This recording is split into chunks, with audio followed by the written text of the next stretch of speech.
This podcast is brought to you by Brian Blessed. Baloney! What? That's not the intro I had in mind. Because season 23 is coming out, and I can't wait for that. Did you watch the season 23 announcement trailer? I haven't just yet. No. It's so funny because it's like, yes, I get this, Mr. Baker, but why are you trying to suggest this for your unpaid parking fine? I was on trial once before, you know. Oh, is that what he says? Yeah, and then he gets locked in a cell with Nicola Bryant, and he just okay, goes, yeah. "What are you in for?" And she goes, "Marrying Brian Blessed." And he just goes, "Fair enough." Fair enough. Oh. There's 10 hours of bonus features on season 23, and it looks the nuts. The nuts. It looks the nuts. I'm just curious what the behind the sofas will be like. Behind the sofa it's Colin with Melanie Bush and Perry. So Nicola Bryant and Bonnie Langford. And there's another one with Fraser Hines and Matthew Waterhouse. Adric and Jamie. Yeah. Jamie. Well, which makes sense because Fraser Hines was in a story with Colin Baker. Yeah. Fraser Hines, having Adric in the trial. A bit random. I don't know, maybe they mention Adric. Like, doesn't he mention it? Like, doesn't he have like some weird sort of thing where he mentions everyone? Or is that just Davison? Because I know Davison does the impressions, but doesn't like... No, because he gets Perry's name wrong, doesn't he? Does he? I swear he keeps I swear, like, at the beginning he keeps like calling Perry the wrong name or something, and then he strangles her. But he calls her Adric. Yeah. I don't know. Maybe. I don't know.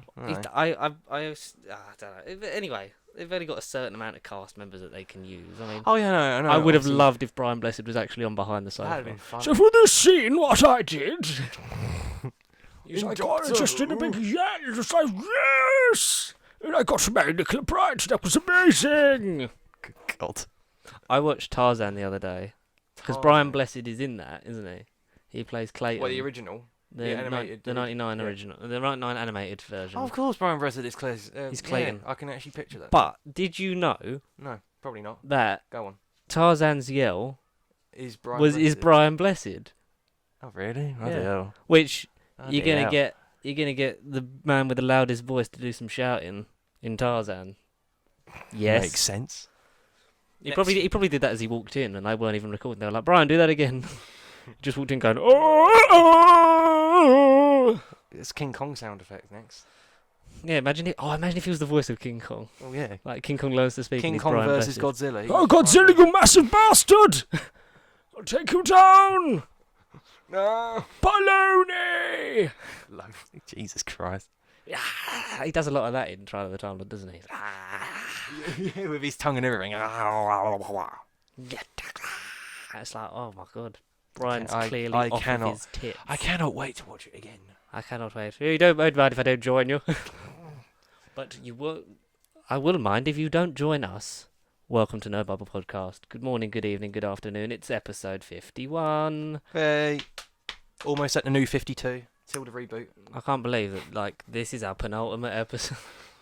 Yeah, we're gonna stop after a year. Yeah, and then come back a year later till Disney buys us out. It's been a long old road, Connor. We got some plastic fantastic to talk about. Mr. Fantastic. We have Child's Play. Yeah. Toy Story, which you've seen, I'm seeing later. Uh-huh. So non-spoilery reviews, children and adults and other multi-forms. The children's edition, yeah. Kiddie friendly. We've touched on Pixar before. Ooh, gently. Eons ago, it feels like. And yeah, I saw Aladdin, so we're gonna get some stuff out of that. But what's happening, Connor, with the Buttman? The Buttman? The Buttman. Who's Buttman? The Buttman, Robert Pattinson. The Buttman. Robert Pattinson. The Buttman. Good old Patterson. What more can I say? Like I said, I think 2 or 3 episodes ago, I said I couldn't see it, but I read a little cheeky article. And now you don't have to. Because he ain't happening. He's quit. Read us the news, Connor. Scheduling conflicts once again. Scheduling conflicts! These actors, they can never have a life. They can't decide what they want to do. They sign their life away on one movie, they sign their life on another movie. I know, but don't worry, guys. He could be the next James Bond, apparently. Danny Boyle wants Patterson as the next James Bond. So, I mean, who knows? We could get Robert Pattinson fanfiction. Yeah, but Danny Boyle's not involved, and he's completely disowned franchises. I was going to say, who the hell was Danny Boyle? I can't remember Daniel Boyle. The director of many films, Yeah, I've heard including the name. 127 Hours, 28 right. Days Later, the Oh, new that's new, another fil- thing we new talked film about. Yesterday, which is in cinemas now, which I want to see because that looks quite good. What else? Welcome to the Punch, Slumdog Millionaire, Sunshine, Shallow Grave. It's basically none of them I've ever Have seen. you seen Shallow Grave? No, the only one I've heard about was Slumdog Millionaire. Shallow Grave has Christopher Eccleston and Ewan McGregor in it. I'm sold. It's his first movie, very good. Literally my favourite. My favourite. I'm sold. Yes, but yeah, because he was meant to direct Bond 25, and then which I was like, yeah, a Danny Boyle Bond movie, yes please. Why not? And then stepped away from it because of not seeing eye to eye with the producers, obviously because he's a very set, like he has his own style as a filmmaker, and then I don't think being conformed to a franchise format is for him. For him, okay, fair enough. Which is what the MCU had the problem with, which is why they got rid of Edgar Wright. But then they've sort of learned, especially with the likes of like Taika Waititi and James Gunn, to just let the directors do their voice and then fit that story into the wider universe, which I think more franchises should do, because that's how we encourage creativity. Creativity! Freedom! Diversity! I will now be enunciating as Brian Blessed. But yeah, because he's disowned it, so I don't see. Maybe that's a dig at Bond, maybe a subtle thing, or maybe saying that he would be willing to work with someone like him. But I'd have loved to have seen like Craig's final Bond movie be a Boyle movie. Well, I'd just like to see Craig's final movie at some point. I'd just like to see him fucking leave. He's been there way too bloody long. I just want to see James Bond continue, whether it's a new incarnation, whether they get Peter Davison in it, whether they get bloody David Tennant in it. I want it to continue. It will continue until the end of time. Oh, yeah. It is just a matter of, we haven't had, so to speak, a refresh of the James Bond mythos in some time. Yeah. Since 2006, we haven't had... And then it got the franchise got reinvigorated with Skyfall and like the celebrating of the 50 years, and then you sort of got that bit of a dampener, which was Spectre, which was sort of like Skyfall but on discount. Yeah. And then the problems with this one, like especially with Daniel Craig after Spectre saying, I would rather slash my wrist. But then, to be fair, what Sam Mendes said totally makes sense. Is like he's just run a marathon, and then someone just before he reaches the finish line going, do you want to run another one? And he said there's only 1 2-word answer you can tell someone when they say something like that. Yeah, well, exactly. Yeah, because you need a break. You need to go off, do something else. You need to go off, work You're on something. You're a human being. You can't overwork. Work on something different. That's like a different genre. Test you in a different way. Obviously, spend time with his family, with his kids and his wife. That fear kind of being typecast as well. I don't think he has. I don't think he has that, because I think he knows that deep down he will be now known to most people throughout his career as James Bond, which is both to his advantage and his detriment, really.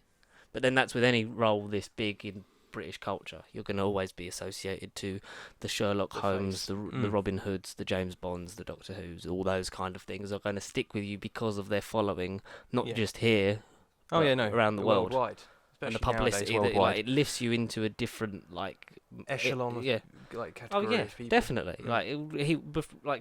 Daniel Craig's star power before James Bond, and compared to after when he started after Casino Royale when he started it, it's just another world. It's such another level, and there is only a certain amount of time that you can be at the forefront of it, because a lot of these things, like those other characters I said, are a custodian kind of role, really. You're never truly going to stay in it, and it's not going to start and end with you. It's like you are the custodian. You look after it for a good number of years, and then you pass it on to the next person who is the forefront. Yes. Etc. etc. Like they say, the show or the movie must go on. Is the star. You merely drive it. As a person with that, it has wheels. Like with the Doctors, you aren't the show is the thing that draws people in. Oh, exactly. You drive. It's not the name. Essentially, Jodie Whittaker's driving the bus for now. Well, yeah. Until and she's then run she out of passes it petrol on, and then they pass it on, and so on and so forth, and those kind of things. So. Oh yeah, no, I get that. I think for all the stick. I understand. All the stick of him saying that, it's understandable, but then, I don't think it's the money that would have drawn him back into this, because I think if they'd have gone to him, right, it's your last one, and it's Danny Boyle, For real this time. and it's Danny Boyle, he'd have been like, I have not made a movie with Danny Boyle. Yes, he's a great filmmaker. I'll work with him. And now it's sort of like it's troubled because like he injured his leg. Daniel Craig did his leg. Yeah, I read that. and Yeah. all those kind of things. It's sort of like been a bit of a mishmash, but Mm. I think we get there. I think it'll be good. I think it'll be better than Spectre. I don't think Oh, it'll yeah. be the best. But, Well, but Bond movies. some of them are are hit and enjoyable. miss. Some of them are. They're all enjoyable. One But day- you just get some that are One day we'll do a James Bond hit and special. miss. Oh, definitely. We need to. Where we'll do a James Bond World Cup. A Bondathon. We'll call it Dinner and Bondage. Dinner. Works for me. Such an underappreciated line in Boomtown. He is my buddy. You My- are my buddy. My only friend. Ugh. We need Well. to do, so we'll do a James Bond World Cup one day, just like we're gonna do an MCU one, and we've done a Pixar one. So Mm. you know all the big stuff. It's not We official. kind of did a mini DC one a few episodes ago, but it wasn't really a Oh, yeah, World cup. Cup. It was sort It of was like just a a DC review. recap. Yeah, Yeah, like because a- that's the thing. Do we for next week do our much anticipated Phase 3 round review, because we did Phase 1 and 2 and then decided to leave Phase mm. 3 until Endgame, Endgame. but then they said Far Yeah, From no, Home we is Now at the final end. one. So and then Mm. that comes out next week, so we could do that. I think. How about we do the MCU World Cup next week, and then we let Yes. time settle in for Far From Home, maybe see it a couple more times, Yeah, get a then we'll good talk about it. review, So and then we that can talk everyone about the see whole it. of Phase 3, and then round up the Infinity Saga as a whole. Yes, they're all 22, 23. I've lost Far count. From Home apparently isn't in the Infinity Saga, but it's the end of Phase 3. Oh no, but it's still in the MCU. I'm just counting it. This is the 23rd. Yeah, it's the Yeah. 23rd one. 23. Yeah. Bloody hell, so very far from home. Yeah, we went off on a bit of a tangent about Bond. I read it was Robert Pattinson initially, then he regenerated into a much older man, and I'd take Robert Pattinson. I think. Mm. A rumor that came up a couple of years ago that I wasn't happy with then, but I'm a lot happier with now, having seen how brilliant of an actor he is Taron Egerton oh wow, what for Batman? for Bond. Oh, God damn it! I'd have Taron. I'd have Taron Egerton Nightwing any day. Oh, Ooh, put your pants back on, Connor. Because obviously with Kingsman, it's obviously like it was giving Yeah. Bond a run for its money, and then it was like, oh, maybe we should like go back to basics and then start with a younger Bond and have it Taron. See that, yeah. And Prequel. I was against it. Oh, you just reboot it. They just do that all the time. They just don't care. yeah. Apart from No. when they reboot it from Pierce Brosnan, but keep Judi Dench as M, just to really confuse you. But then they don't share continuity, but they do in Skyfall when he has the DB5. Yeah. We don't know. We No, don't know. I We know. don't know how it works anymore. But because he's done like such a Amazing. much larger plethora of roles. Oh, shall just we to say the least. Yeah. like Eddie the Eagle, Elton John. Oh, Rocket Man. He did. Changed my he's life. Been in a crap movie. Go back to episode Robin Hood. 47. You remember the? Remember Was the- it episode 47? I'm just Yeah. saying a number. Was it 47? Yeah. I'm amazed. All right. Yeah. Go back to episode 47. I'm amazing. I'm amazing, darling.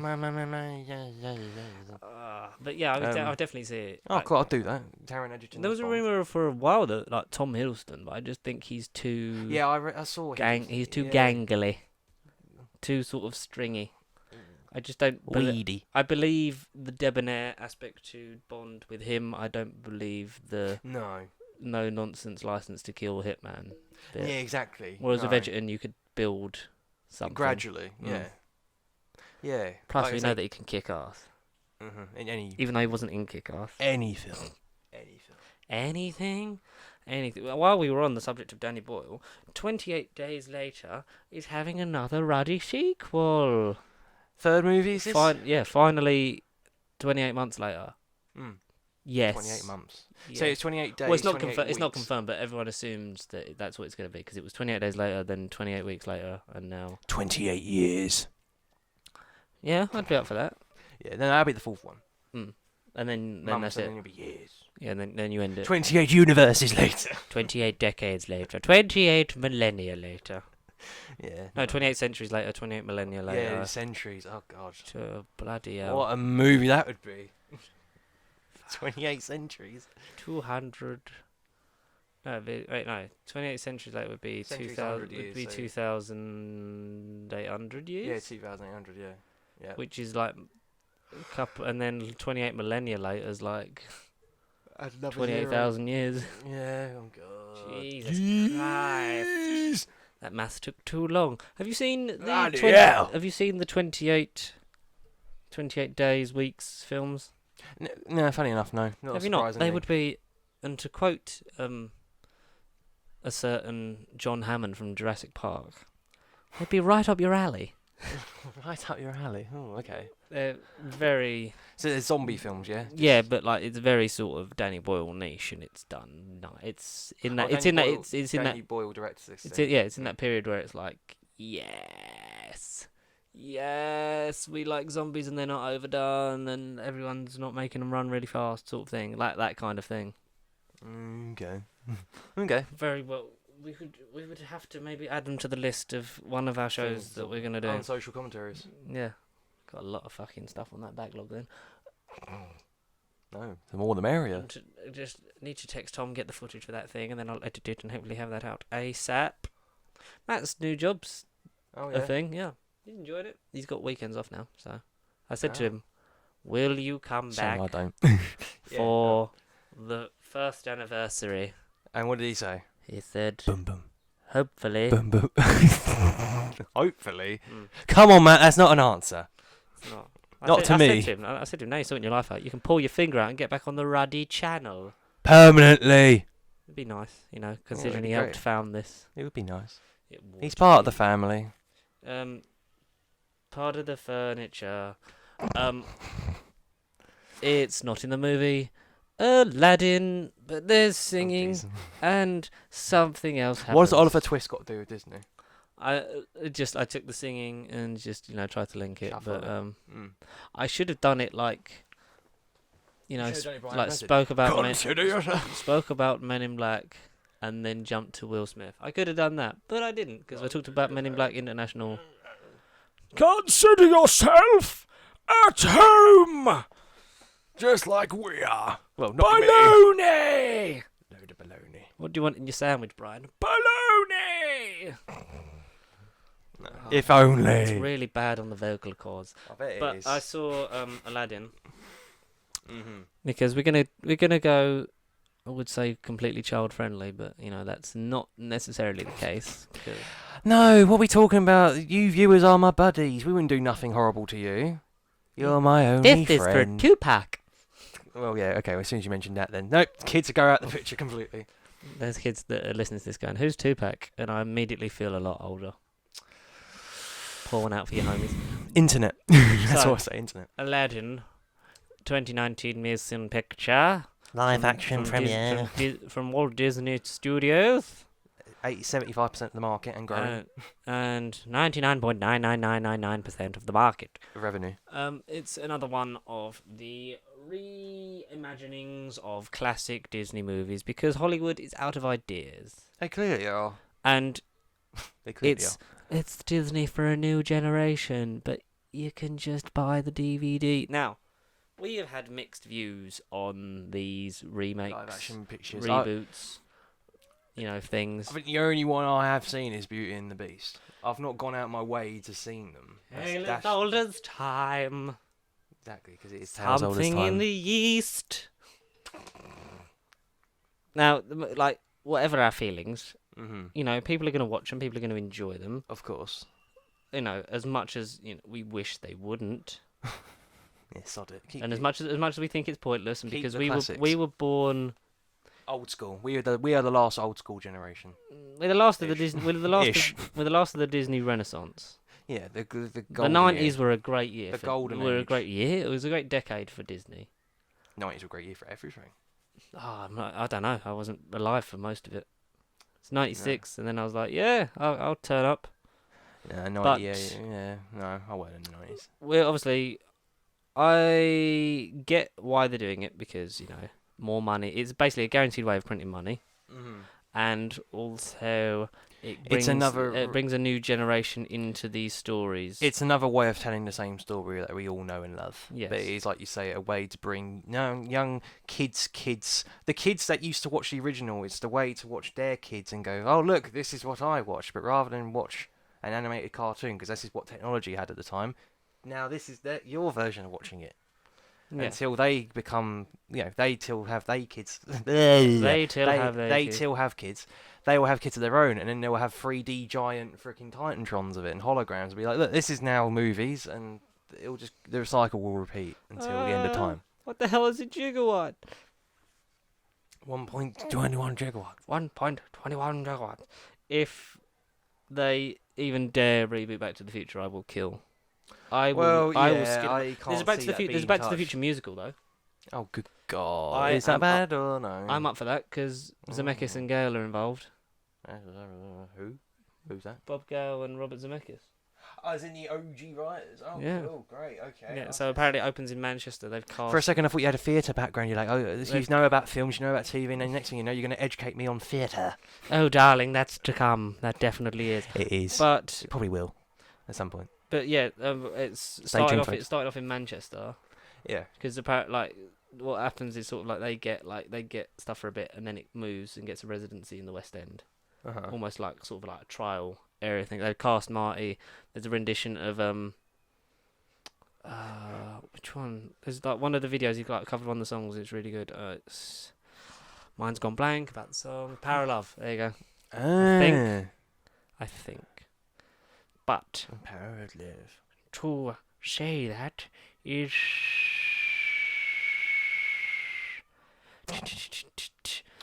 20th of February 2020 is their first official performance. yes.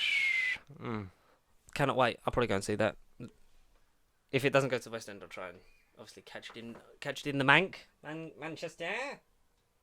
Yeah, why not? Well, yeah. The fact that it gives you comfort that Zemeckis and Gale are involved.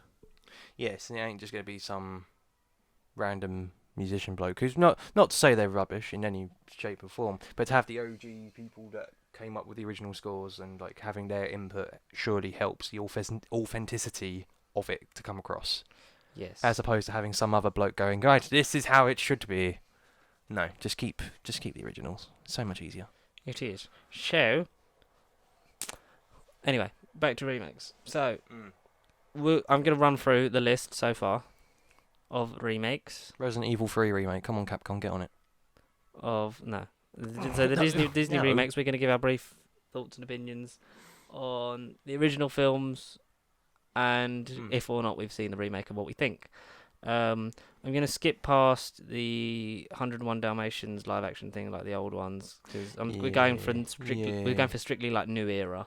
New era. Yeah, anything So, past I'm 2010 onwards? Like, yeah, basically. Yeah. That's actually a really good guess because In this decade. 2010 is Alice in Wonderland.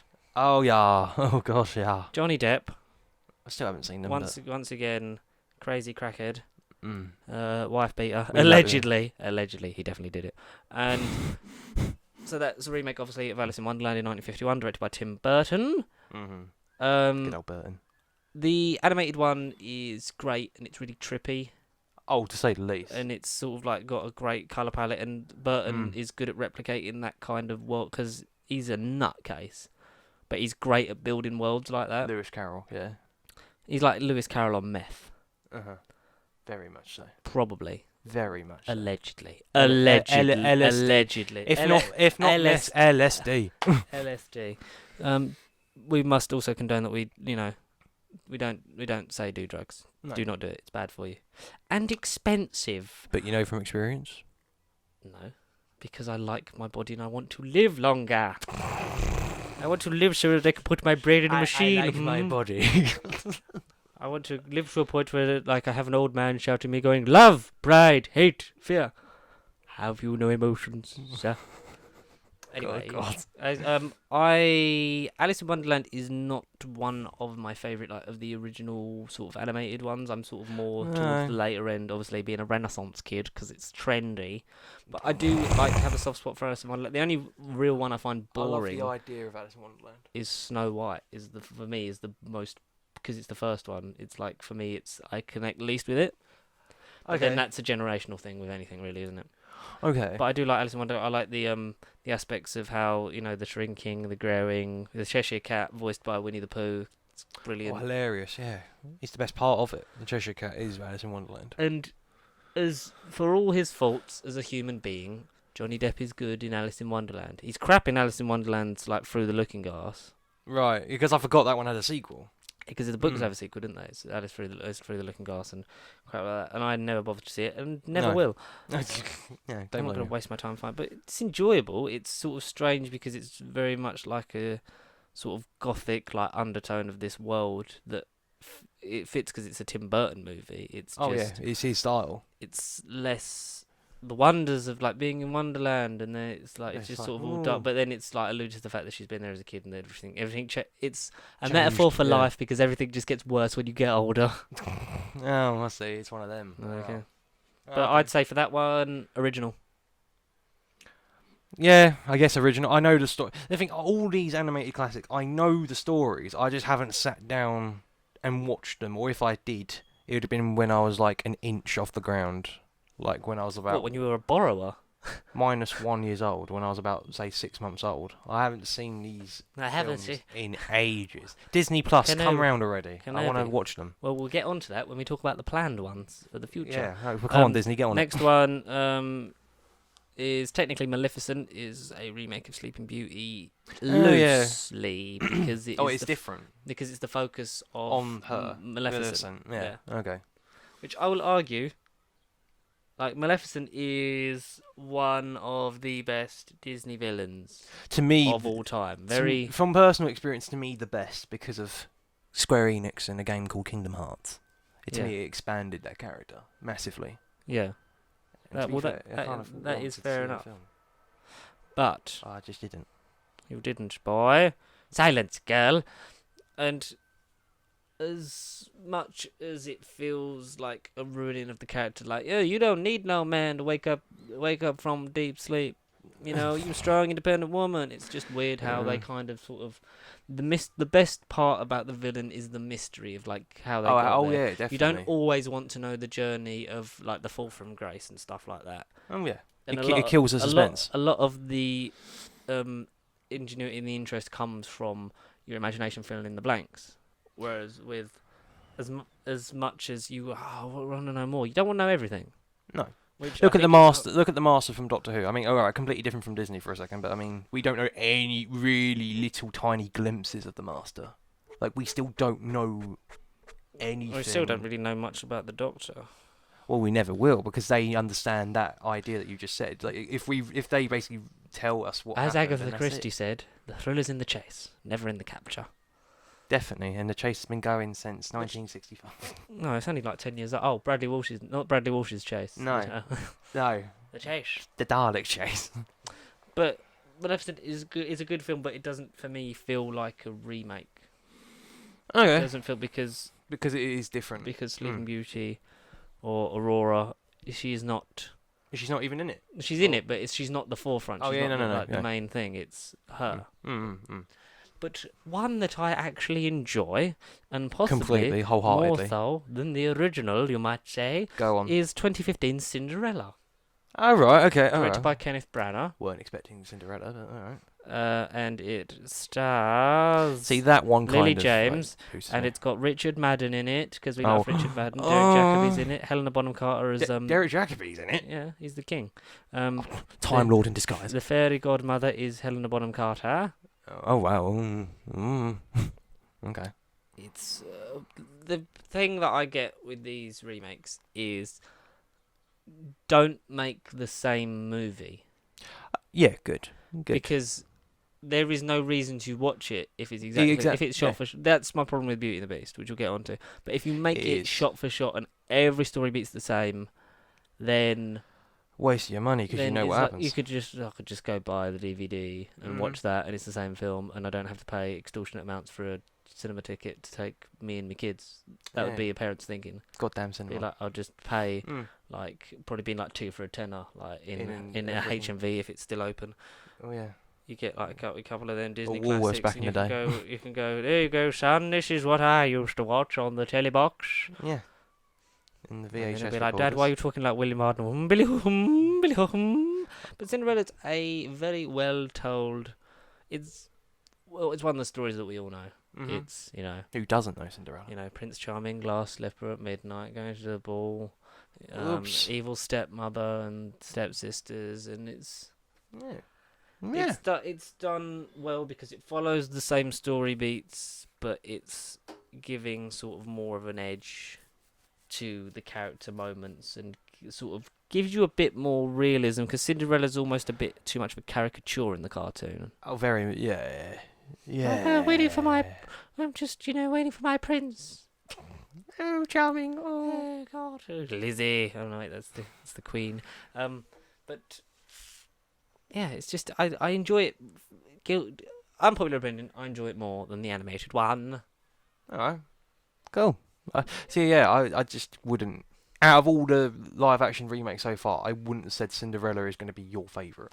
It's not my favourite, but No, I like it more than the original, you might say. Better than Bill Hartnell any day. No offence, Bill, but Bill Hartnell is a god, and Get in the bin. I will fight for that man till the day you die. until the day I turn into Paddy Truden. But what about you? What say you, Squire? On Squire. Cinderella. What is there to say? Just it is like you say. You've seen it, haven't you? You've seen the original. Yeah, when I was about 2, Mhm. but I have. They're getting older. Regeneration.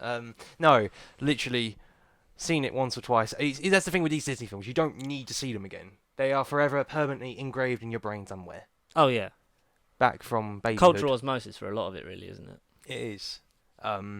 Like you say, you've covered all the beats really, but just it's more girlified. Like all of them are girlified because it's about princesses and Yeah, it's very fairy tale. I want a In- lover. Oh, Yeah, it's very much he's the a same cute sort of- boy. yeah, Oh. same sort of story patterns, which I Mm. think is what lends itself to the remake. Is that Yeah. it's not like it is that story, but Yeah, it's yeah. just you have to Tone it down a little bit. Like Yeah, tone tone the it- fairy tale down a bit. tone it down for a modern audience because Yeah, it's yeah, yeah, like yeah, it's yeah. not.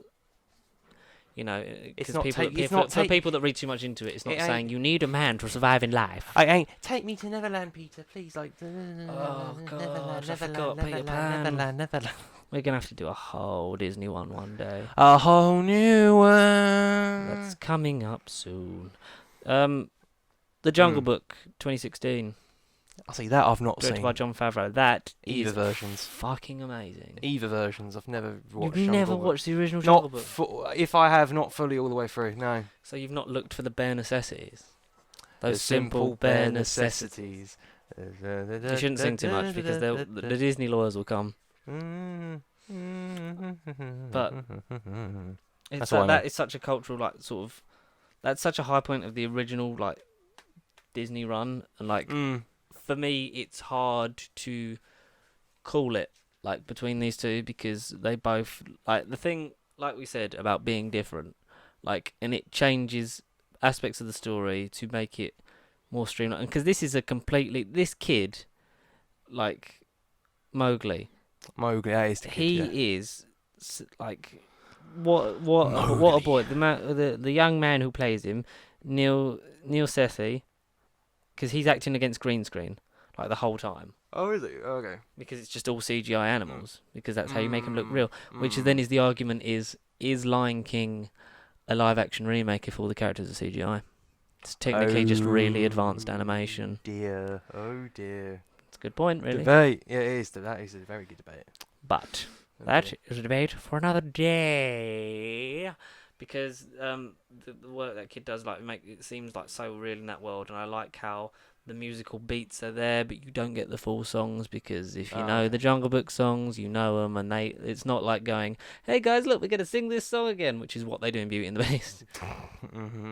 But they do and Bill Murray playing Baloo, it's just got Christopher Walken as King Louie. It's great. It's just because there's a beat when he just goes, "Well, Ooby Doo, I want to be like you," and then he doesn't sing. As much as I want to hear Christopher Walken, I want to hear him sing the Jungle Book, Ooby Doo, I want to be like you. I want to walking like you and talking like you too. And then the watch, they stuck it up his ass. Oh wait, that's a different movie. Pulp Fiction. I want it's Pulp Fiction. Fantastic. But we're not here for The John Pulp Travolta Fiction. and Uma Thurman's foot fetish. No, We are here. it's not Disney friendly. No, it's not. Rated E for everyone. Said no one But ever. that's why I love Jungle Book, and it's my favourite remake so far. And plus, When John was Favreau. that? 2016. Yeah, John Yeah. Favreau makes great movies. Mm-hmm. He doesn't really make bad ones. Touchwood. Even though Torchwood was cancelled. Your opinions on Jungle Book, you can't really give them, can you? Because you haven't seen them. But No, unfortunately. I would seek them out, both versions, good sir. It was even got that Netflix series, haven't they? Like it's the kid's name, Mowgli. Mowgli, Legend of the Jungle. It's like a Netflix could- series, isn't it? No, it's not Netflix. It was a Netflix film because it That's- went into production the same Not time. far off. Went into production the same time as Jungle Book, but it's Andy Serkis' company made it, and Is that not another remake of it, or is that just a no, it's spin-off different- it's a different- no, series? it's a or di- no, what it's is- just a what is different it? studio because all these stories that Disney have adapted are free reign to the public. They're publicly owned things. Oh yeah. But yes. it's the Disney versions Of of them. They like if you follow the lineage and the story of the Disney interpretations, then you are at risk of copyright infringement. So you can't use the songs, you can't use certain like versions of characters and stuff, blah blah blah. But you are free, like Sherlock Holmes. Anyone is free to remake it in any form that they choose. It's just you can't, use story beats or things from another studio. See. Yes. Oh. That's why I just wondered whether they were tied or not, because like No. you say, they were the same time. But Yeah, make it at the same time because of the stuff that was happening, like Jungle Book getting such praise and that, and then Andy Serkis struggling to get the backing. So then it went through on Netflix, and because it was meant to come out in the cinema, and apparently like it lost money. But it's meant to be enjoyable, but I have not watched it yet Right. because I'm a fan of Andy Serkis and his work. Alice Through the Looking Glass. Skip. Skip. 2017. It's Beauty and the Beast. See, this one I have seen, and oh boy, Jesus, how long have you got? oh boy, what an experience that was. That was something else. It's just like, especially with the trailer. The trailer was shot for shot of the trailer. Yep. Like That there's trailer them was the movie. Them videos when they had them online, when they were like side by side, the original animated one and the new one. It's like same movie, which is what we don't want. We want it a bit different because then it's like, this is when this happens. I have to see it because this is this version where something different happens, which I like, which is why I like Jungle Book so much. But Beauty and the Beast, too close for me. Emma Watson and who plays the Beast? The guy who plays it, isn't it? It's Alexander Skarsgård, I think. Someone Skarsgård. It's no Skarsgård. No, it's No? Oh, I was wrong. Dan Stevens as Beast. Oh, who the hell's Dan Stevens? Why did I And think he was I remember Skarsgård? them set pictures of them because Skarsgård there's a Skarsgård in Cinderella. I don't know. And I think Skarsgård was Tarzan in a different thing and from a different studio because once again, like he was in Legend of Tarzan, I see. think. Luke Evans as Gaston is good though. Gaston. I love Gaston. Gaston is such a great, funny character. In both versions. Hmm He is hilarious. Josh Gad as LeFou is good, and then obviously he's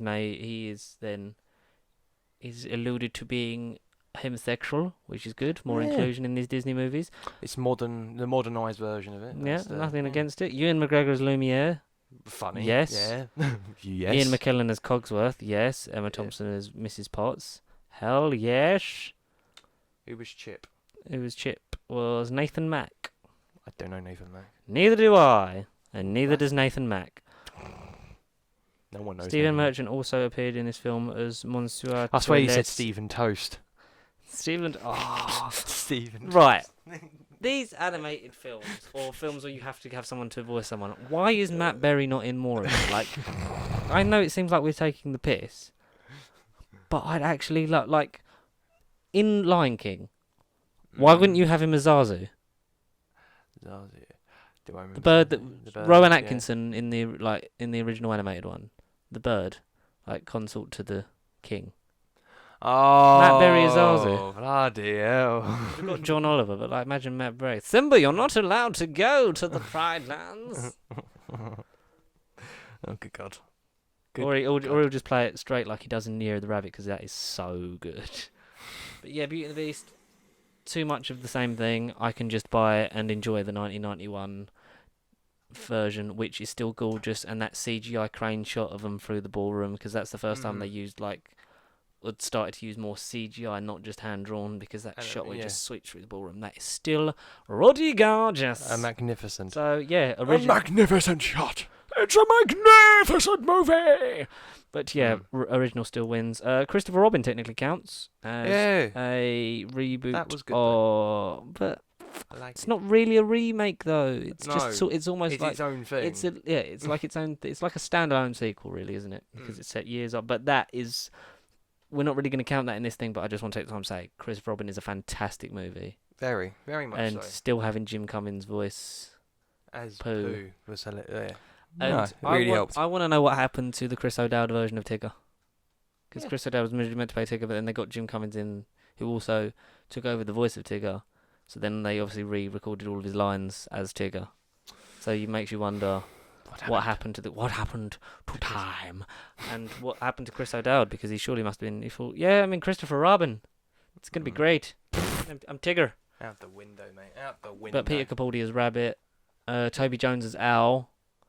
Works. I like it, but I would have just got, because the people that voice them still and have taken over duties since, like in the recent, like the 2011 film and like the series that they still have. I would have just done that, because if you got Jim Cummings and Brad Garrett, who was voiced Eeyore before, who has an amazing voice. Yes, If anybody wants to clap, now's the time. Yeah.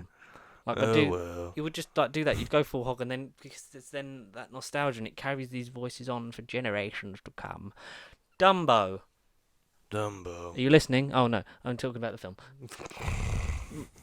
2019. I feel like they're wasting a lot of their good ones.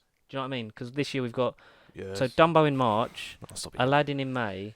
Yeah, and then Lion King in July. Free. So every so free every 2 months. What have we got next year? Have they already sort of said what?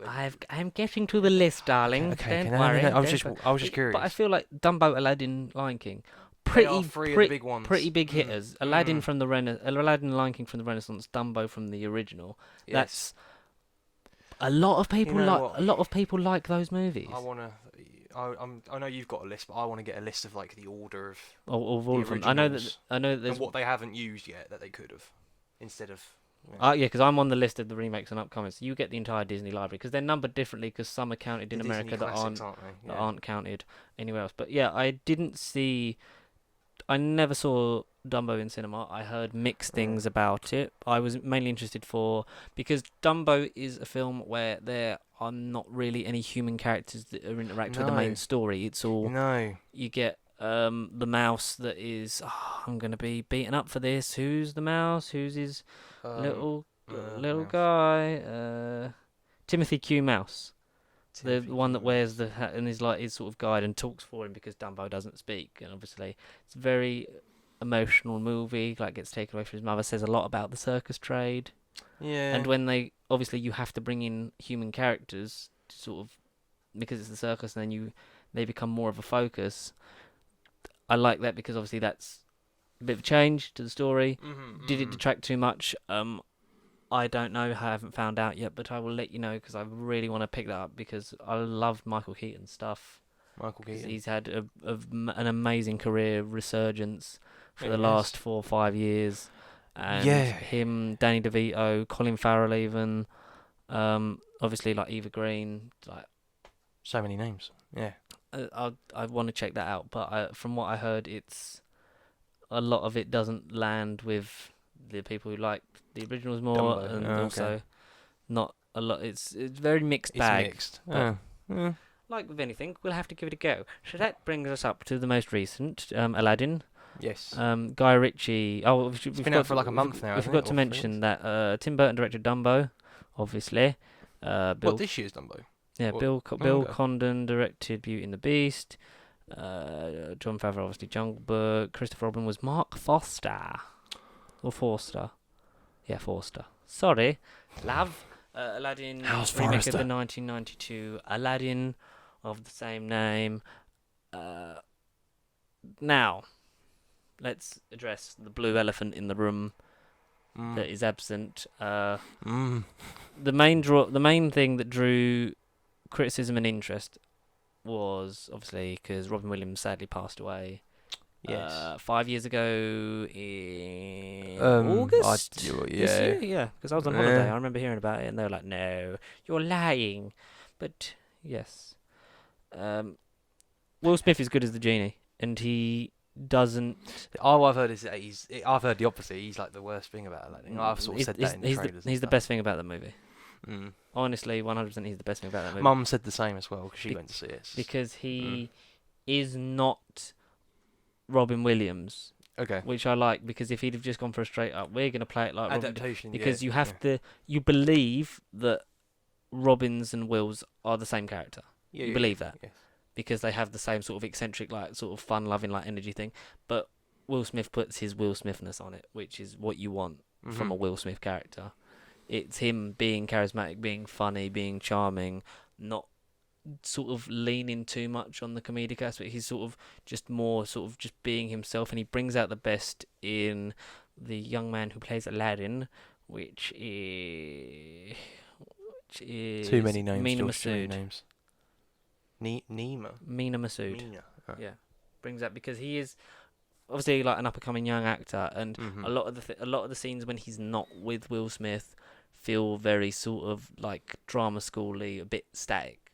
Like there's sometimes where he just doesn't emote a lot. So there's sometimes where lines are just a bit sort of like dry, like that. But being on screen with Will, it just like it draws him out. It elevates. Yeah. It brings him out of his shell, and you can tell how comfortable he is with him, and it's sort of like a nice metaphor because obviously like he will have on set been like worked with him and sort of felt better because you're working with Will Smith. It's going to make you sort be an honour. Like, think, one, I've got to work my game, and two, man, this guy knows everything. Naomi Scott as Princess Jasmine, great.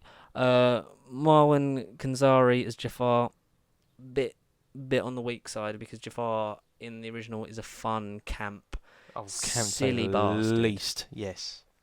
And Kingdom Hearts has taught me that as well. Oh, okay. And you've got Iago. Right. Iago. Iago's not really Iago in this. Oh, boo. Because the thing with Iago, it was Gilbert Godfrey in the original, wasn't it? It's like Aladdin and that stupid monkey. Where in this, it's just like diamond in the rough, diamond in the rough. Oh, really? But it's a shame because it's Alan Tudyk, and Alan Tudyk has sort of become more of a sort of like the Disney go-to guy when it comes to voices. Yeah. Fantastic. Aladdin. Frank Welker reprises his role from the original films as Abu. Raja, the Jasmine's protective Bengal tiger, and the Cave of Wonders. The Cave of Wonders. Yeah. A diamond in the rough. Frank Welker's got an amazing voice. The film marks the first time the character's been voiced by someone besides Gilbert Gottfried for Iago, and that's the thing. Like they don't write him like a parrot that can talk. They write him like a parrot that's just heard these lines and like talks it back. And a lot of it's like, but the fun with that is Gilbert Gottfried and who played Jafar the bloody first time. He was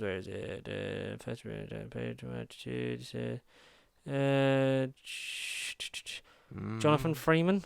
Jonathan Freeman, I believe, and he was sort of like fun and sort of like lion near the lamb sort of thing, and whereas in this he's sort of very just like like he needs to gain power because he's sort of like working in the shadows of the Sultan and trying to get the power, and he's like I'm just after power and be a maniacal type. Yeah, he's sort of like generic bad guy number one, and it's not the same. And he doesn't have an Iago. Like if they compensate for that for making Iago sort of like stupid, and then at least you would have that sort of that clash, and they would bounce off of each other. Oh yeah. Because you don't in the not just the original film but also the sequels, you get the sense that they just bounce off each other. It's like there's insults, but there's a deep friendship and sort with of the two, yeah. Like because they are both They're just bad companions. people, They're but like companions. you get a sense that they do actually they have a go at each other, but they still do get on. With this, it's just sort of like a man and his bird. I see. The literal definition of a man and his bird. It is, yeah, which is unfortunate. But the soundtrack is, what you get in the songs. There's some good versions, there's some questionable versions, and there's some nice new stuff. The song that Jasmine sings, that's gonna be, I think, basically the Let It Go of this movie. Okay. Where is it? Where is it? Where is it? Where is it? Where is it? Where is this? A long soundtrack.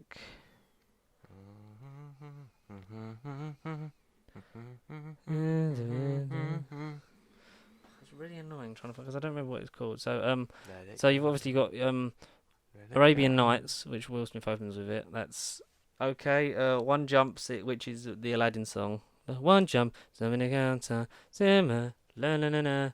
That's good because he's sort of like free flying through the city. But it's not got as much sort of kick to it. Friend Like Me is good. That's the one that sort of gets you into gets you obviously the nostalgia, and you're like, yep, cool. It's goody. there's not a lot of things that pop in like the big ones like Prince Ali, like we'd seen with the clip. It's sort of it's more like a comedic, but it works I think in the context of seeing it in the movie as opposed to just Doing a lot of the songs work better when you see them than just listening to the soundtrack. See. Whole New World, obviously, that's the one. Naomi Scott knocks it out the ruddy park. Speechless. There you go. Speechless. Naomi Scott's one where she's like, because she keeps being told she's not get involved and to be quiet and be in the background and be seen and not heard, as Jafar keeps telling her. And she was like, basically like, I'm not going to do that.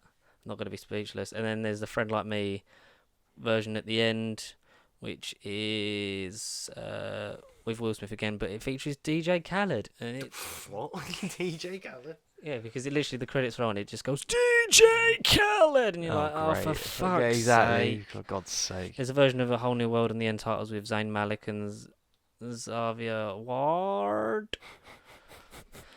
But yeah, it's good. It's not the worst remake. It's good. It's different, and I like how when you see because there's scrolls where it's got drawings of the genie, and that version that you see in the drawings is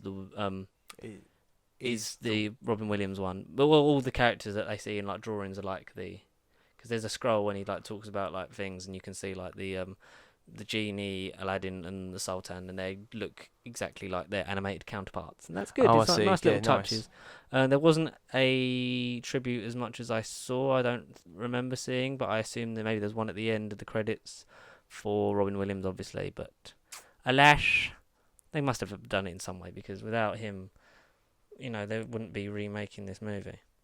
That's the whole thing. So now we move on to the upcoming. Obviously, July we have Lion King, directed by Favreau, which I hope that doesn't do exactly the same story beats, but there's not a lot you can differentiate from that. No. In that film. No. The only confusing thing for me is like, as much as he's great, why have you got James L. Jones back? Because if you're saying this is a remake, but we've got one character that we're not going to recast, because there's surely someone out there that can do. Remember who you are. Yeah, Brian Blessed could be with us. Remember who you are. That was quite good. Remember, Mufasa. Remember who you are. Matt Berry. Maleficent, Mistress of Evil, Sequence of Maleficent. It's okay. Maleficent sequel. Yeah, I heard about that. And yeah. Now we get into so this is another remake in 2019. Is Lady and the Tramp, which is going straight onto Disney Plus. Okay. Yeah. Thing is, for me, I'll wait until November because I'll watch all these movies. I like. Thing is, I really like Lady and the Tramp. Like, there's a lot of it that obviously, the spaghetti scene. There's a lot of stuff that sort of like, yeah, you get into, you like it. But I think making it Disney, like, because one of the selling points is, look, with Disney Plus, you're gonna get Lady and the Tramp on their release, and it's like, do I really care though? So for someone like me though, if anyone listens to this, I'm not anti-Disney. I just literally haven't gone out my way to watch anything Disney related since Frozen. For me, that was when life happened. I got into what I like today, and Disney just wasn't one of them. Sorry to say, because even like the last couple Disney motion pictures I've seen, I've been hooked back, and there's not been a reason why I've not zoned out of Disney. It's just a thing called life, and I just haven't gone out my way to watch all these movies. I'm sorry for the awkward sound effect that George is making because he's trying to unplug his TV and make an earthquake in his bedroom. But I'm trying to plug in the chargers because they're running low. oh, is it? On the power. Yes. But I will get into Disney. Come November, I will know everything about Disney and I'll sound twice as enthusiastic. Maybe we should contemplate a Disney Plus special where we all just talk about Disney. But yeah, a lot of it is an age thing. I find you drift in and out of it. Well, exactly. You're obviously a lot more invested in it as a child than as an adult. I just haven't drifted back in for a long time. Yeah, I haven't purposely gone to revisit any of any of like the original animated ones apart from some of the Renaissance ones. But I will certainly, it's something that I will look into getting into. Maybe if they come out on 4K and stuff like that, I'll try and, because a lot of them films I haven't watched in years, but I still love, and still they hold a very important place for me, as in like what I enjoy about films. Which is one of my favourites that I'm looking forward to in 2020 is Mulan. See that? I am so excited for that. See that? Yeah. Let's get down to business. Mulan. To defeat the Huns. Are they going to do Tron at some point? No, you don't need to. Tron's was already live action. You don't need to do a reboot. No. Well, no, make it a second reboot because I know the last one was a bit. No, Tron Legacy's good. It's a good sequel, and they would do a third one, but it's whether or not. I don't think Jeff Bridges needs to do another Tron. I don't really particularly want to see another story from that world. No, but that idea, he's in a computer. Yeah, but then that's been done to death by Pixels and Ready Player One. So no. I think you're gonna sort of Cruella 2020 that's gonna be starring Emma Stone. Prequel to the Dalmatians. Prequel to the Dalmatians. So. But will they be a prequel to the other Dalmatian films, or will it just be like Maleficent? It's gonna be like Maleficent, I think. So like the story will happen maybe in the next one, or like in the background of this, but it will be about building her. Like, why does she hate dogs and want to wear them? Because she's rich and doesn't care. Oh, this is not good. Not this one. I actually quite like this one. But Sword in the Stone. Sword in the Stone. The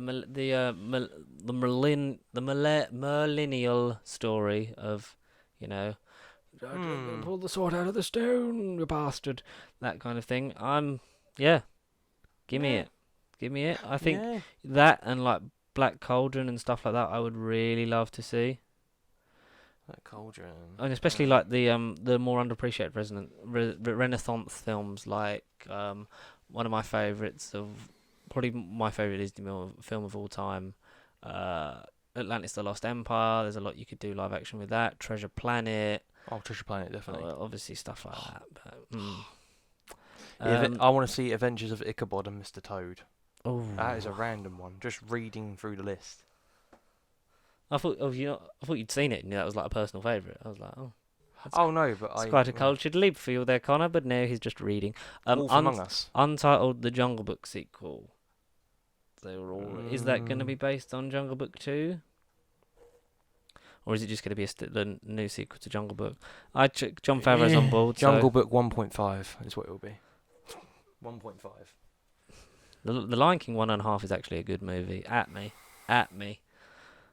Pinocchio to be announced. I know there's a version of that's going to be Robert Downey Jr.'s Geppetto that he's doing with his own company, I think. But that's obviously based on the 1940s movie. Very good movie. There's a lot of stuff that you need to keep the same in that, though, like him turning into a donkey, being eaten by the whale. Monstro. I don't know if you keep the cigar smoking scene in it anymore. That's that's a problem I might have had with Dumbo, is that the Pink Elephants song, because that's sort of like such a big visual standpoint of the animated one that's not really in it. So, Hunchback of Notre Dame, eh? Yes, really underappreciated Disney movie. I like that one too. I will see that with my eyes and my ears. That's still to be announced, but that's on DuckTales. That's on the slate. DuckTales. That's a TV series and David Tennant's in it. What DuckTales the movie was a thing. Yeah, but that's like one of them ones that are like not real. Well, reboot it. They're not Make it real. They're not like real Disney movies. They're like the Disney television movie things. DuckTales, the new series with David Tennant. Quite good because David Tennant's Scrooge McDuck now. Lilo and Stitch. No, you bastards! What, is that actually they're going to do that? That's confirmed. It's on the to be announced list. Oh my god. The only thing I would say is don't fuck Stitch up and get what's his ruddy name? What's his ruddy name? There's too many names, George. It's the problem with you. I can't keep up. Yeah, Chris Sanders. You need to get Chris Sanders to voice Stitch. Or me. I'll voice him. Ohana means family. Family means nobody gets left behind or forgotten. Oh. Hi. Cousin. How? Lilo. You're touching me. Stop touching me. Lilo and Stitch, great. The sequels, not so. But then the one that went into the TV show, Stitch the movie, that was quite good. Because then the TV show was quite good when they hunt down all the rest of the experiments. Very good.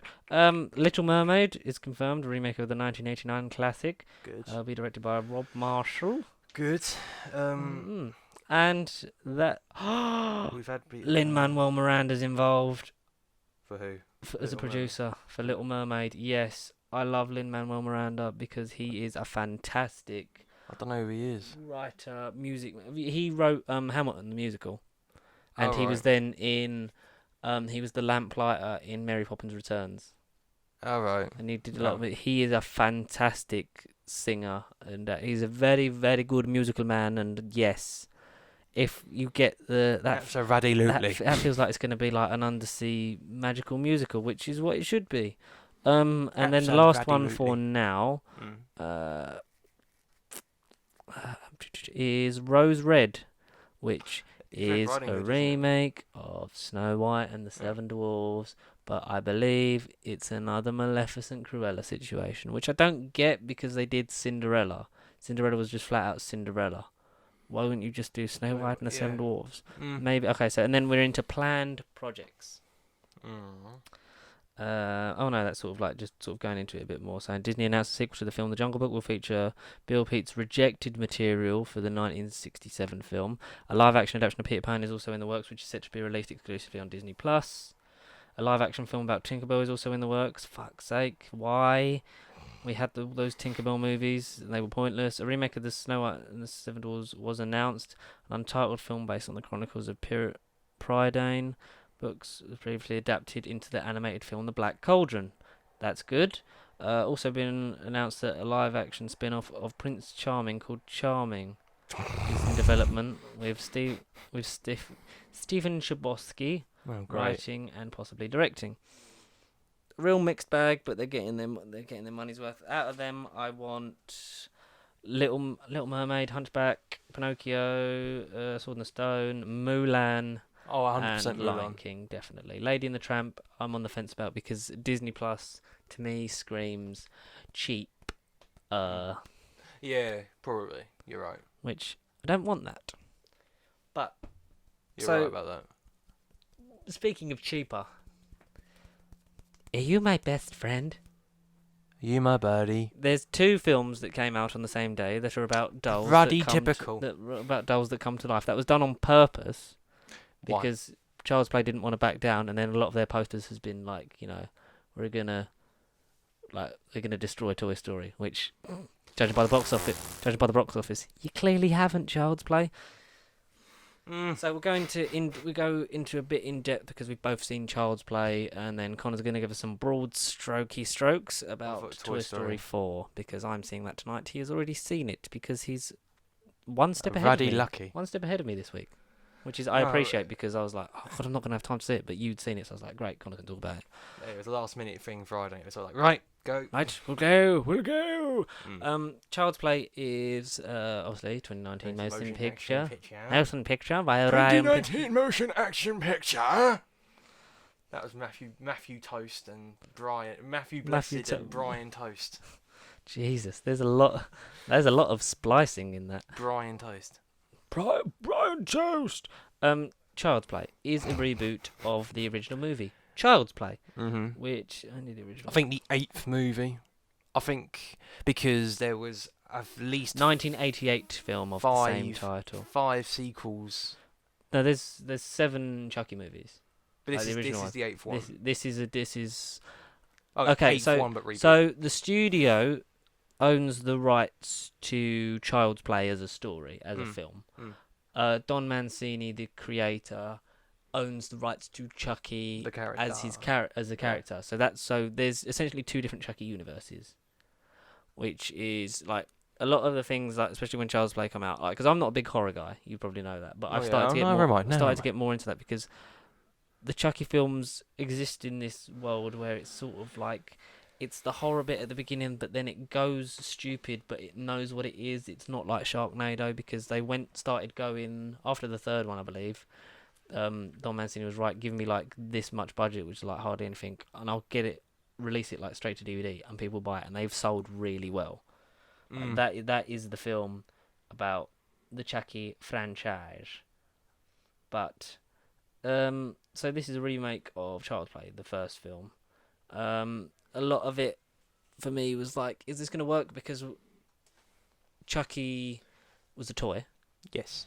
Children don't really play with toys now, especially that age set that Andy was in the first Child's Play, which worked for that because it was the 80s. It was like, yeah, kids play toys, but then like there's sort of that joke of like, I don't really, it's for kids. Like it came out. Same could be applied for Toy Story in a way. But then that sort of deals with the aging process of your owner and like where you go as a person. So so 1, 2, 3, Child's Play 3. Then it was Bride of Chucky, Seed of Chucky, Curse of Chucky, and most recently Cult of Chucky. The future of old. Foundation for a crossover film has been previously laid in Bride of Chucky, in which Freddy Krueger's bladed glove appears at Lockport Police Station. Bloody hell. I did not know that. Yes, there's a television series that is in the works with the originals with Don Mancini, which was going to be called Child's Play. But since the new film and not wanting to be tied to that version of the franchise, it's now been renamed Chucky.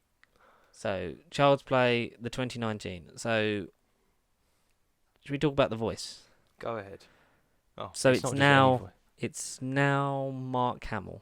Luke Skywalker, for any of you who is, I will argue, a great voice actor.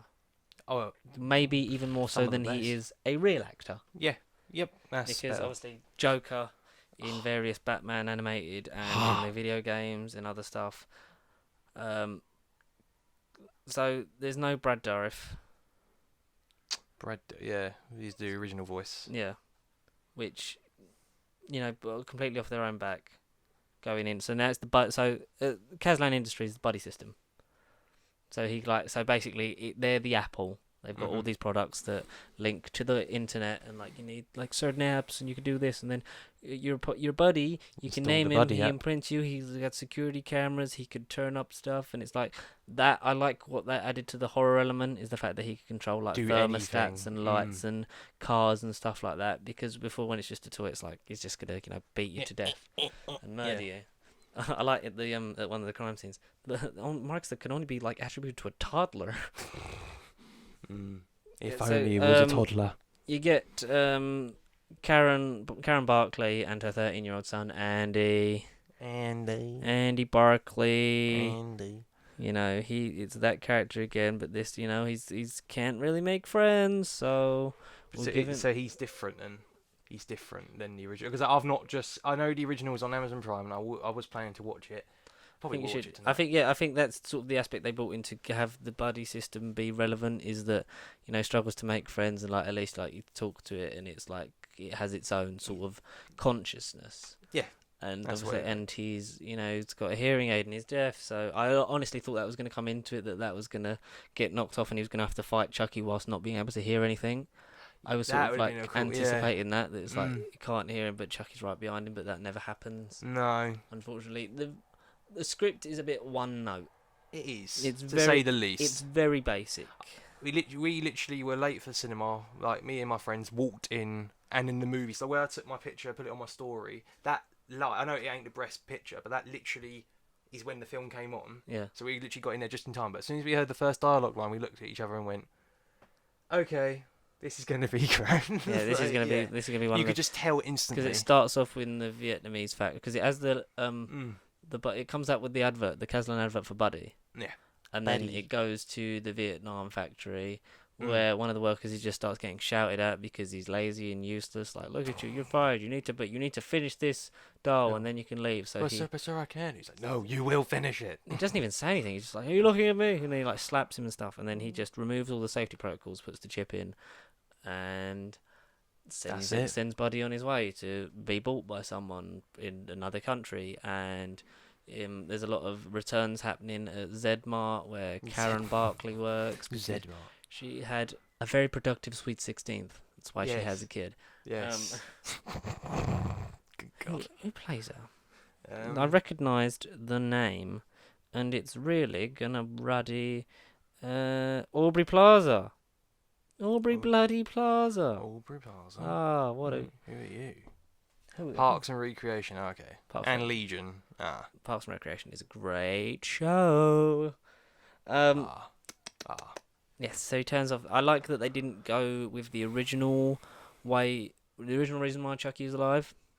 Because Adam, like my friend Adam told me, he was a serial killer, isn't he? That sort of transferred his soul into the doll. So basically, he's a serial killer that he's like, as he's dying, he's like voodoo embodies his soul in the body of a doll. Of the doll. I forget what they're called in the original. They're called like a Hang on. Come on, load. It's a doll. There's on a doll for his birthday. It's all plot. A good guy doll. Yeah. A good guy. A good guy's doll. So ironic. Yeah, and it gets transferred it, and then because the voodoo and stuff like that sort of takes more of a hold in the sequels, because then there's cults that follow him. He sort of he gets the soul of this woman into a doll, and he becomes the bride of Chucky. And then there's a joke when like he has sex with her, like, "Have you got a rubber?" He goes, "Baby, I'm made of all rubber." God, I can't wait to watch these films. And then like she gets pregnant and stuff. It's like that's really funny. Really, like, especially like after the third Child's Play, you get into a sense of like, right, this is just goofy and I love it. But yeah, he's like, it's all voodoo, and like he believes that he has to kill Andy in order to be able to escape like his body. Okay, So that's the original premise. So he has to. So that's why he's always after Andy, and then anyone else who gets in the way is just collateral. But he's going for Andy, never gets there, and there's always gets destroyed or like broken and beaten up, but still is just like about hanging on. And but with this, it's AI gone wrong, which works. So I'm glad they went for that. In today's time, especially. Especially he's a creepy looking. He is a weird doll. Big old head, really big head. Weird rubbery, ruddy skin. Which the weird, I guess, because the science of it is like he's got all those cameras and stuff and mechanics in there, so you'd need a bigger face. God knows what they're looking at. It's like, I like the glowing finger, like a bit of an ET sort of parody thing, because Andy does look a lot like Elliot. Yeah. So then he's like doing that. It was enjoyable because it was not like so bad. It like not so terrible that it was stupid. It was just exactly sort of a bit. Robin. It was just a bit. It's just middling. It was okay. It was an okay. You reboot. can accept it. You can accept it. Yeah, but if you're still a fan of the original franchise, You'll be. it still exists. So you can go and watch the TV show. Watch There's always option B. the other movies that came out, but I don't know if there'll be a sequel to this, because so far it's only like, I know it's only like the first weekend, but it's made 14 million Out of what's the budget? out of a 10 million budget. 10 million, 40 million. And I only imagine that sort of this weekend would have been the first time it would have been the people that are like, I'm going to see Toy Story, no, I'm going to see Child's Play. Exactly, this weekend would have been hard, because it would have been. And then whoever saw the other one will see the other one next week. Yeah, sort of thing. So, but I don't think this is going to have a lot of foot traffic going into like the big ends. Like, No. It's not really going to set your world on fire. No. But it's enjoyable. It's fun. I enjoyed this movie a lot more than I thought it would, because I like those changes to obviously the AI. Mark Hamill does an amazing turn. He's sinister. Yeah. It's that voice. Yeah, and he's even sinister when he's just trying it, like he's just normal Buddy before it turns, because Buddy. I think that's the best bit of the movie. Is just seeing him normally. Yeah, but Buddy, the Buddy system, or what do you call me, Han Solo? Did you say Chucky? No, not even close. Chucky. I like it. Because he's a faulty one that got returned to his mother, and she's like, oh, come on, it's my kid's birthday, otherwise I'll tell everyone you had sex with that woman in the warehouse. But how is it? How is your wife? Yeah. Which is ironic Stuff when like you that. see what happens to the person that she's going out with, who is still married. There's a lot of There's a lot of adultery happening in this movie. Yeah, a bit of ruddy. Yeah, so stuff. instead of trying to kill Andy, Chucky is trying to kill anyone that comes between him and Andy, because like the whole thing is like they imprint on you and it's like, you're my best friend. We'll do everything together. And like his mouth, like, because creepy stuff goes on, because he's got all of his protocols have been removed, so he has no filter for language, violence, what it will do, kind of thing, and he sort of like is a bit malfunctioning. So, but then everything he sees, it's like when he sees him enjoying Texas Chainsaw Massacre, and he sees the blood and violence. Yeah, and then he sees and the it smile. it inspires him to do that, and he tries to. I thought it would make you happy. Yeah, that's what I like, and because it isn't Chucky. It isn't Chucky being an evil doll. It's just Chucky doing what he thinks that he right should do for Andy. Yeah. And it's like when he's strangling the cat. That was a scene that I was like, oh, that's. No, I actually looked and I thought, bloody, they actually did it. They're actually going. I was like, I thought it was just gonna be like he's just gonna walk back in and the cat was dead, which does happen later. Yes. Yeah. But like he literally walks in and you could just see the plastic cat I was just like, strangling "God." the cat, and it's Literally. like, but it I was like, would wow. make you happy. And then like when he keeps getting locked in clothes, like, I don't like being alone, Andy. It's like you gotta drop the knife, Chucky. It's not right, man. And then as soon as they ripped out the core, Mm. it was like, I thought, because they do spend a lot of time lingering on the maintenance man in the building that they live in. Yeah. So it was like, Yeah. throw him away and he'll sort of like restore him, which does happen. Like he's like, because he wants to sell him on eBay, which is fair enough to get a buck, Yeah. because everyone's desperate for this toy because it's such a phenomenon, because it does everything. Because the thing is, they advertised the Buddy 2, which is the same doll with shorter hair. It's a very good parody of Apple. Mm. Because it's like straight away, like this came out last year, but we got the Buddy 2, and there's 5 different models. There's a bear. There's A bear. There's a funny joke when like the guy returns the doll. It's like, no one told me this little fucker was ginger. Yeah. She's like, but there's a picture on the box, and you can clearly see from this see. plastic window that he has red hair. You know, thank you for shopping at Z-Mart. Which is like, it's like, oh, that's a bit of a joke. I thought it was gonna. You think this film's gonna go a certain way, but it just sort of like it subverts it enough for it to be, this is fun. I can enjoy it.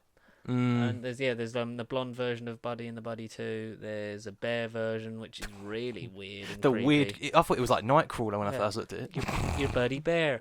And then you've got like a black one. Yeah, you do. Know, have them that going one. like, look, we could be diverse in our dolls. Mm.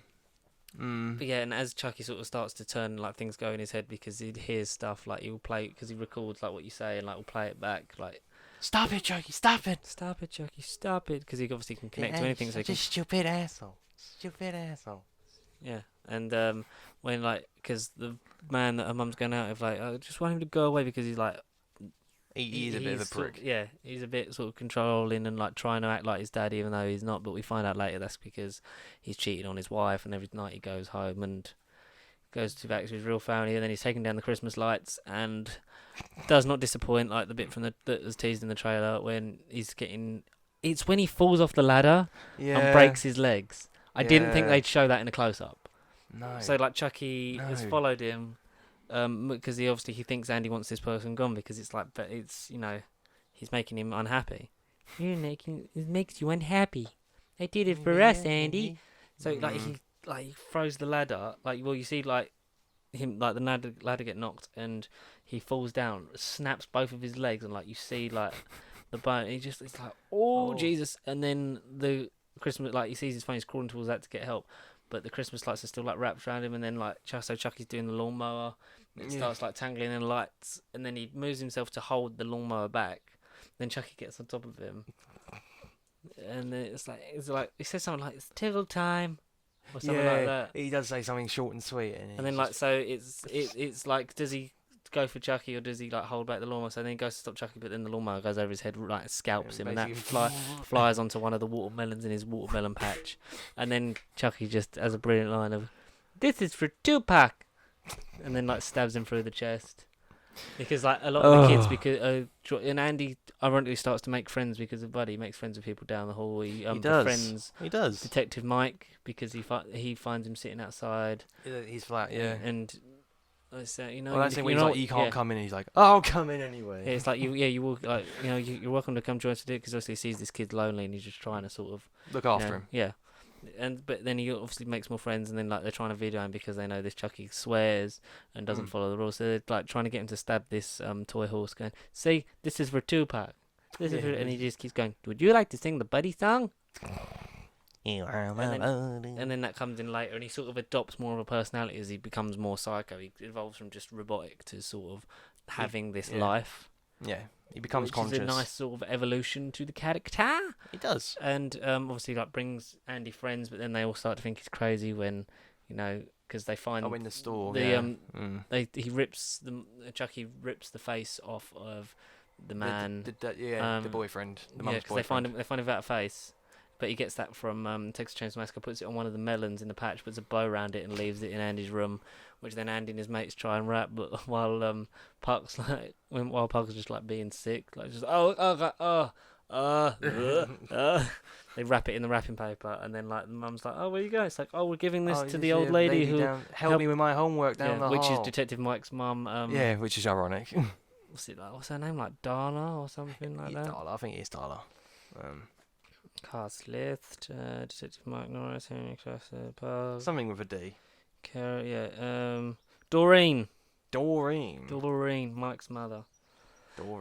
Doreen Norris, who's like very sort of like tech phobe, and she almost like plays along, and then she's like gonna open it. It's like, no, you should open it on my birthday, and then like it obviously traps back to when it's like, oh, like, do you need help with need some backups having dinner at your mom's?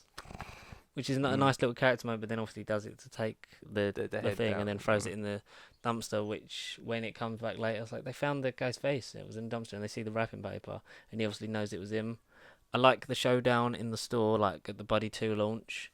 Like when that guy puts the costume on, then gets stabbed in the neck, so he takes the head off and then just like squirts blood over this little girl when the thing, because it's like a free for all, like try to get the thing, and then it all goes down, and like no one's believing him. It's like people queuing up to get the next Apple iPhone, and then just everyone getting locked. Very much like the parody of Apple, isn't it? And it's when you've got works. When you got I'm saying like, what if because it doesn't make sense that it's Chucky that he's doing all this stuff, killing these people, because he kills the cat.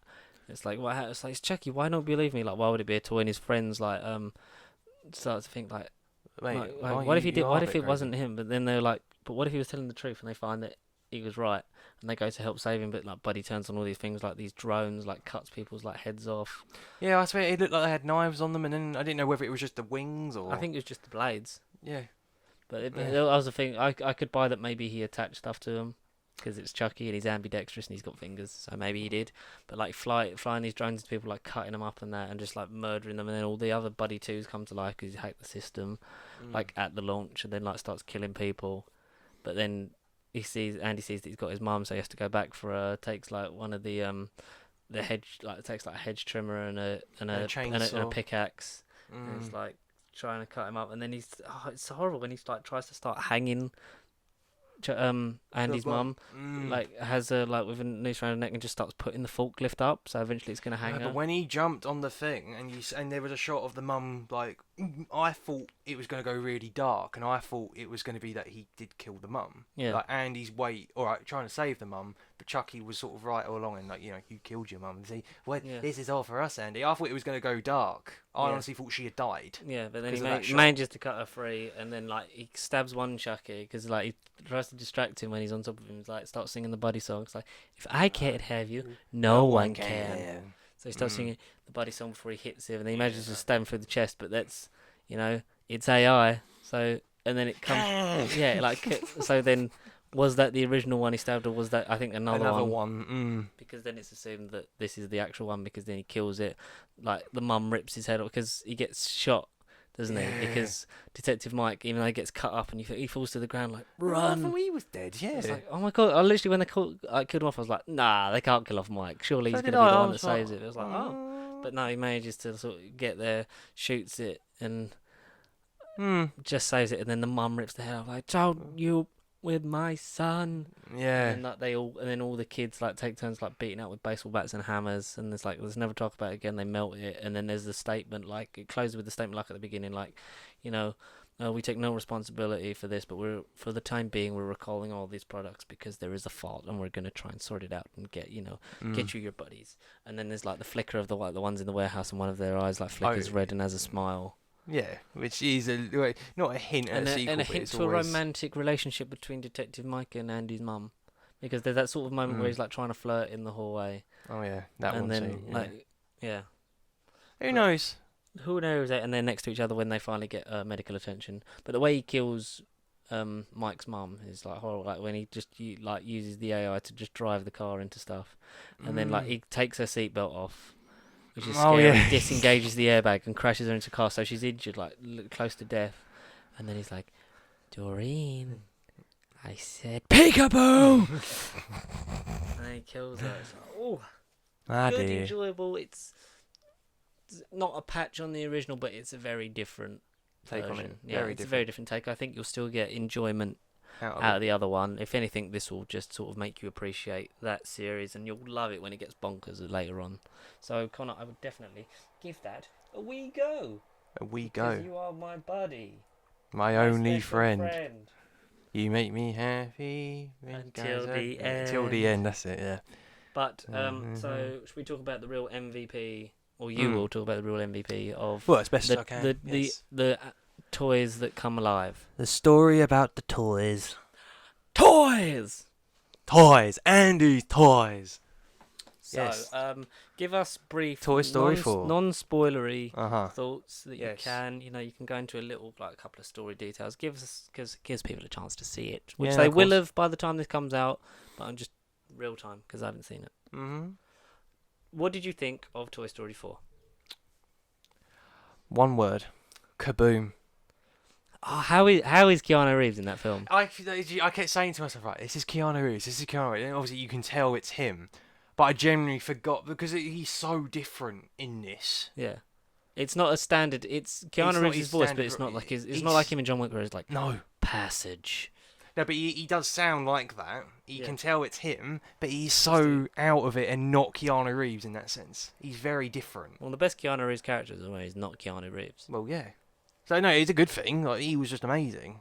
Without going into his arc, I was very fulfilled with Shoot Kaboom. Yeah. Do you think this was a Yes. good set? Like, does it? Because Toy Story 3 was such a good ending for those characters. Do you think it should have carried does this sort of make that less meaningful, or does it sort of build on it in a way where it can end nicely, and does it leave room for a fifth one? Well, Because they said I think some they've- people... they've said at Pixar. Yeah. Sorry to interrupt. No, go you. on. They believe that, you know, they always make a film that's like as if it would be the first and last, so they don't Yeah. necessarily plan for a sequel. And then a lot of Toy Story 3 was meant to be wrapping up and this being done, and then Toy Story 4 was like, no, this is definitely the end. And then there's been, well, if a story comes up and we can do it, then Toy Story 5 is still always a possibility. Well, the way this one ends, as cliche as it sounds, this one has an ending. Is it a definitive ending? I say 80% of it, yeah. Because if they did do a fifth one, I can't see how it would really, without feeling a bit tacked on and a bit forced, I can't see how the fifth one would come together as well as this one does. This one does work, I think. Like, even just seeing them in the first 5 minutes, I thought, oh, you know what, it's actually refreshing to see all of them together. Yeah. Because like I say, 3 should have been the end, 3 was the end as far as I was concerned. 3 was like the last movie in which I cried in, and that was like 9 years ago. Yeah. 2010, wasn't it? So yeah, like, long time. And to me, that was it. And then just seeing them in this, the first 10 minutes, 15, I did think, right, how is this going to come together?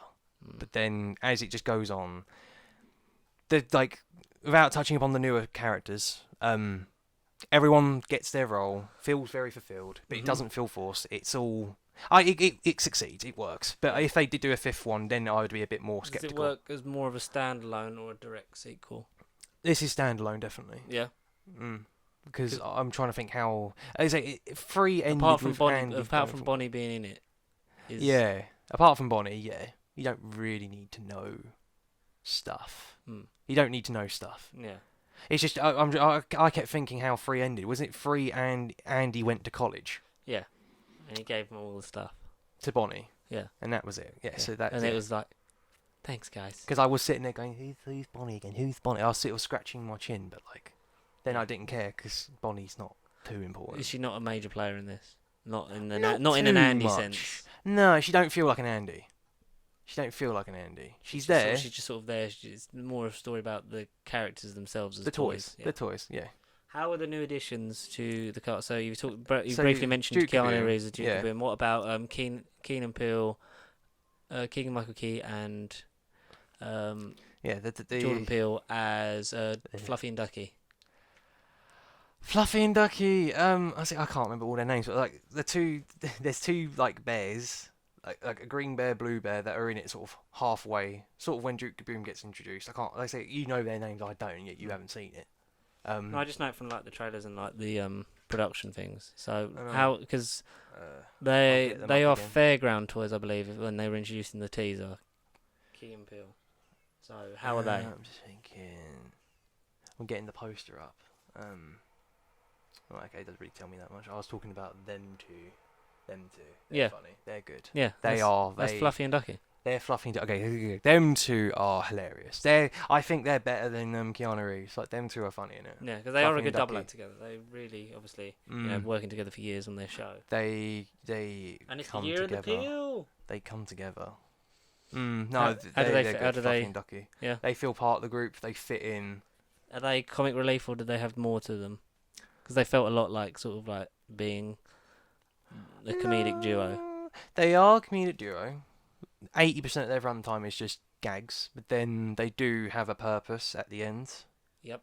Like everyone does come together. Yes. If you want comedy relief, there's like the only toys that are not in it, without spoiling it, because I mean I was a bit like where are these?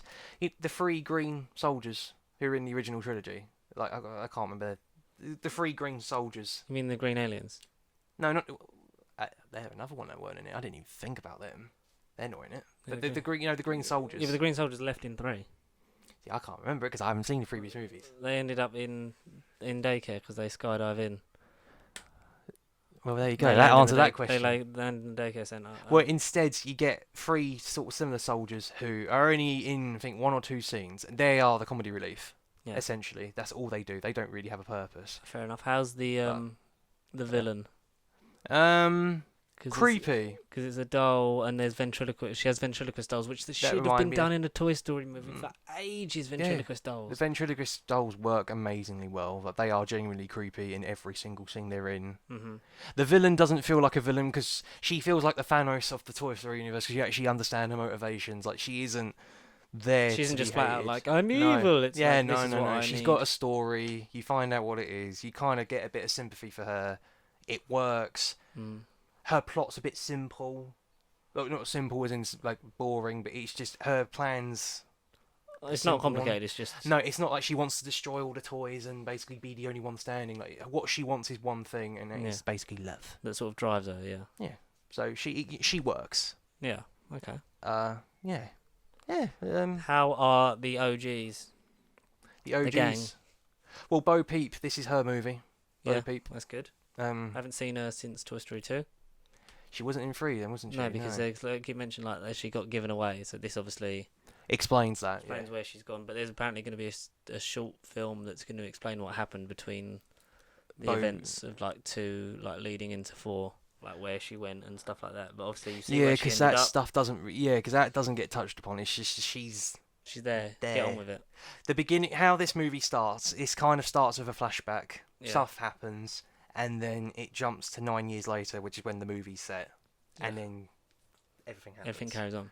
So all you get from Bo Peep in the past is literally the beginning, and then she's not in it for most of the movie, and then you She's get back in it. bits. You get bits, and towards the end. How are Tom Hanks and Tim Allen in this?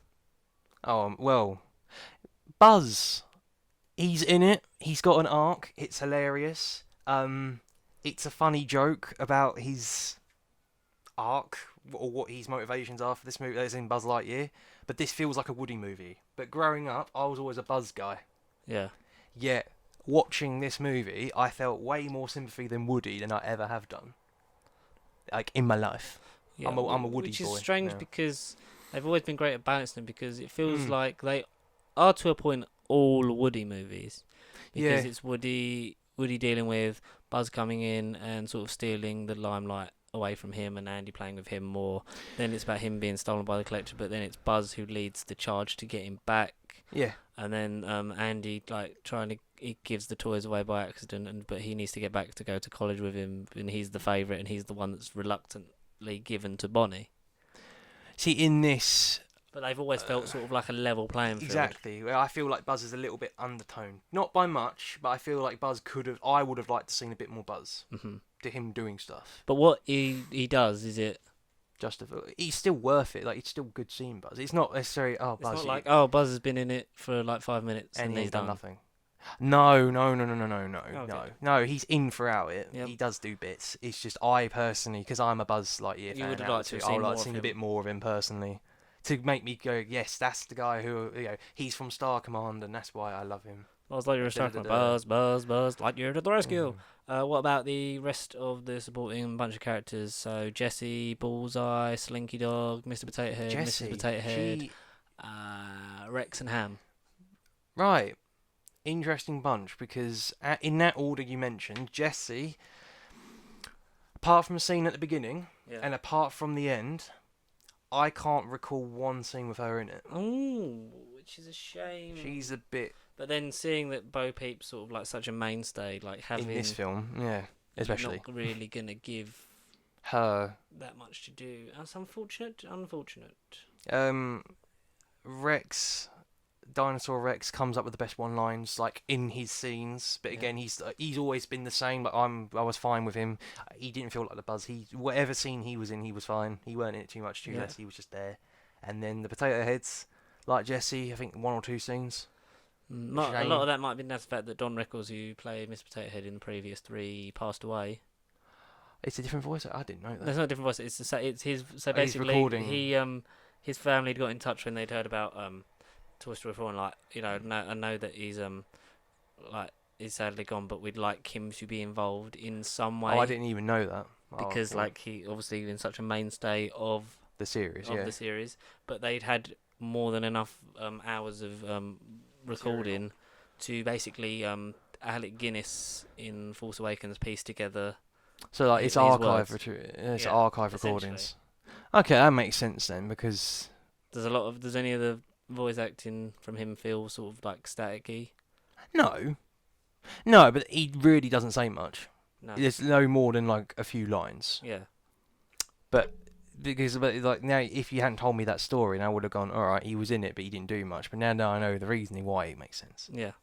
Unfortunately, but Mrs. Potato Head's still alive and in her 90s. And just not in it because she isn't without Mr. Potato Head, unfortunately. Yeah, because so they are a double act, essentially. Duo, yeah. Batman and Robin, permanently. What about Ham, John Ratzenberger, the mainstay of Pixar for these 20-odd years? As Ham. He's... None of them, no. About Slinky. The beginning. He does have a thing at the beginning. Slinky. Yeah. No.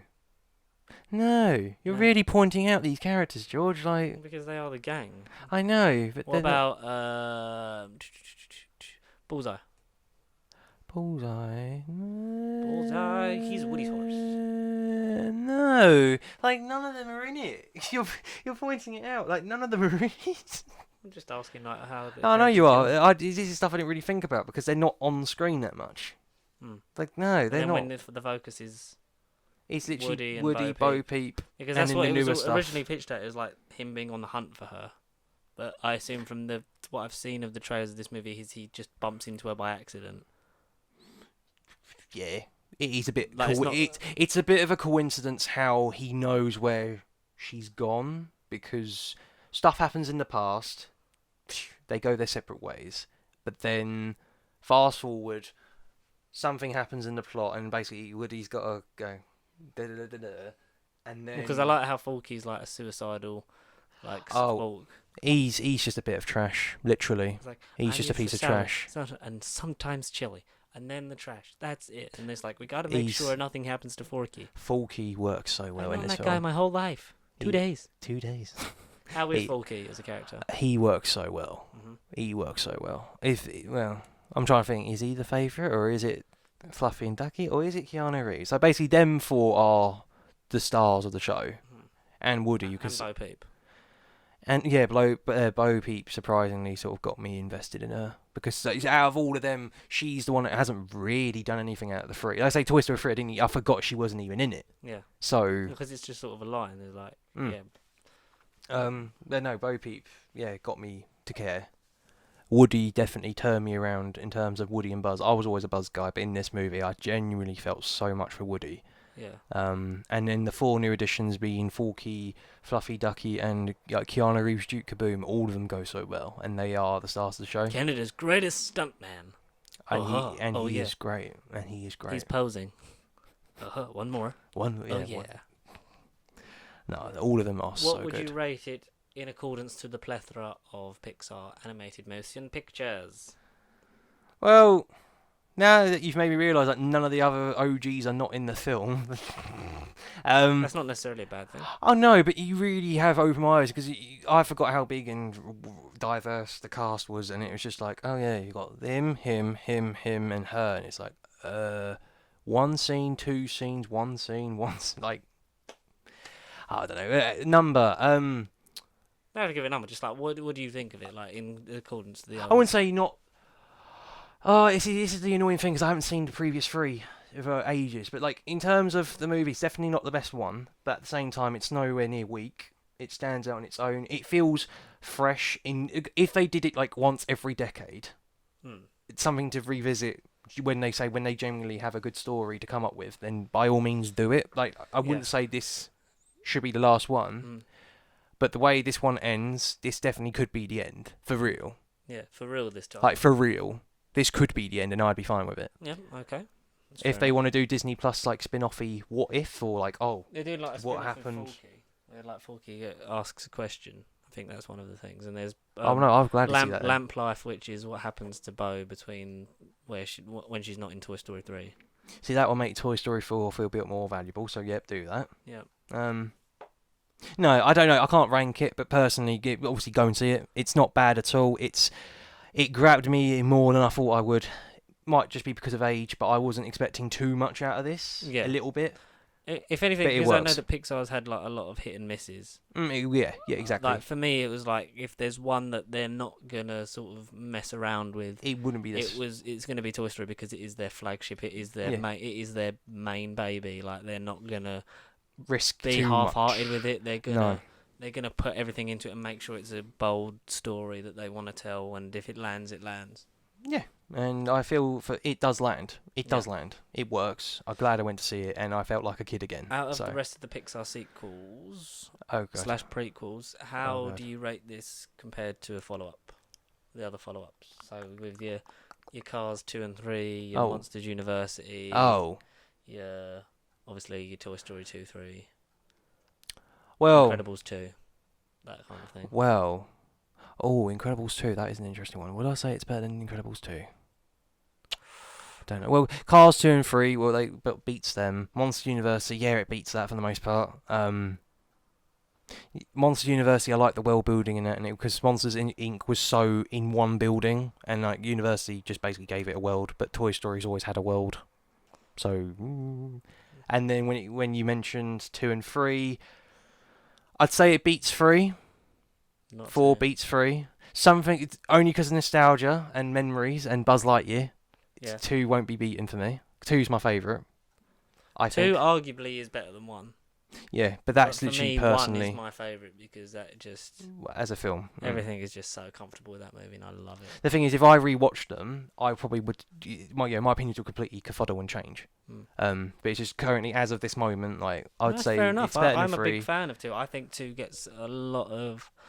It's very underappreciated in terms of a Pixar film because it does what 1 does, just better in a lot of aspects, and it's that golden point where it was like Toy Story was great, Bugs Life was great, Toy Story 2 was great, Monsters Inc. was like amazing, Finding Nemo was fantastic, Incredibles was like phenomenal, Cars 1 for most part was really good, Ratatouille really underappreciated, WALL-E absolutely phenomenal, Up brilliant, Toy Story 3 great.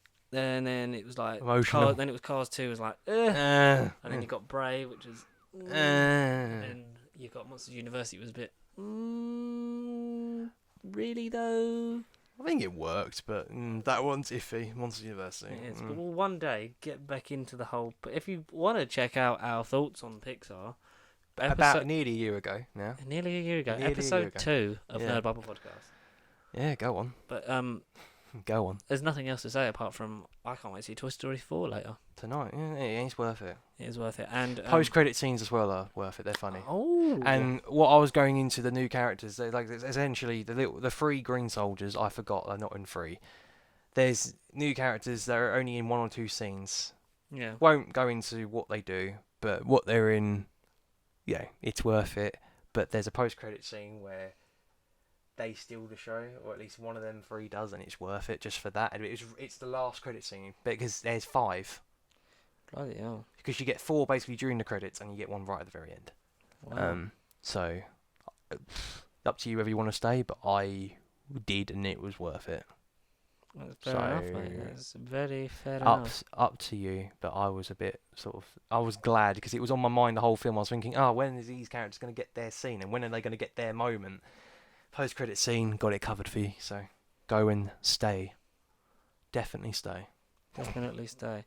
And make sure you definitely stay with us because next week is our birthday. Our anniversary. So, happy anniversary, darling.